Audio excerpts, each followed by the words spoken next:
2026 సంక్రాంతి సంబరాలు విజయవాడలోని రామవర్పాడు గ్రామంలో వైభవంగా వెంకమ్మ తల్లి పుట్టిల్లు ఊరేగింపు. నా పేరు ఉమాకృష్ణవేణి కర్ణాటి, ఏఎంజీ న్యూస్ ప్రత్యేక కథనం మీకోసం. 2026 సంక్రాంతి పర్వదినాన్ని పురస్కరించుకొని విజయవాడలోని రామవర్పాడు గ్రామంలో ప్రసిద్ధ వెంకమ్మ తల్లి ఆలయంలో భక్తి వాతావరణం వెల్లివిరిసింది. సంక్రాంతి ఉత్సవాల్లో భాగంగా జనవరి 1, 2026న అమ్మవారిని పుట్టింటికి తీసుకువెళ్లే సాంప్రదాయ కార్యక్రమం అత్యంత వైభవంగా నిర్వహించబడింది. ప్రతి 2 ఏళ్లకోసారి జరిగే ఈ విశిష్ట వేడుకకు భక్తులు భారీ సంఖ్యలో తరలివచ్చారు. రామవర్పాడులోని వెంకమ్మ తల్లి ఆలయం నుంచి ప్రారంభమైన అమ్మవారి ఊరేగింపు మేళ తాళాలతో జయ ధ్వనులతో ముందుకు సాగింది.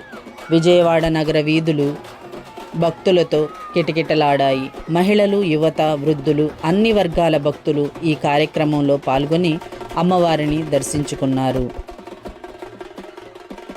ఈ వేడుకలకు ఆలయ ఈవో పి ప్రియాంక గారు, దేవస్థాన చైర్మన్ చంటి గారు పర్యవేక్షించారు. భక్తులకు ఎలాంటి అసౌకర్యం కలగకుండా అధికారులు, ఆలయ నిర్వాహకులు సమన్వయంతో ఏర్పాట్లు చేపట్టారు. శాంతి భద్రతల పరిరక్షణతో పాటు ట్రాఫిక్ నియంత్రణను సమర్థవంతంగా నిర్వహించారు. ఈ కార్యక్రమంలో టీడీపీ నాయకులు కొల్లా ఆనంద్, కొంగన రవి, అద్దేపల్లి సాంబు, మున్నంగి సత్యనారాయణ, కొండ, మల్లి తదితర ప్రముఖులు పాల్గొని అమ్మవారికి ప్రత్యేక పూజలు నిర్వహించారు. కూటమి నాయకులు, భారీ సంఖ్యలో భక్తులు పాల్గొని ఈ వేడుకను విజయవంతం చేశారు. అంకమ్మ తల్లి పుట్టిల్లు సాంప్రదాయం తరతరాలుగా కొనసాగుతున్న విశిష్ట ఆచారం. ఈ వేడుకలో పాల్గొంటే కుటుంబ శ్రేయస్సు, ఆరోగ్యం, సుఖ సంతోషాలు కలుగుతాయని భక్తుల విశ్వాసం. ముఖ్య విశేషంగా జనవరి 12వ తేదీ సాయంత్రం అమ్మవారిని తిరిగి దేవస్థానానికి తీసుకువచ్చే తిరుగు ప్రయాణం జరగనుంది. ఈ వీడియో ఎక్స్క్లూజివ్గా మీకోసం మాత్రమే మన ఏఎంజీ న్యూస్ ఛానల్లో.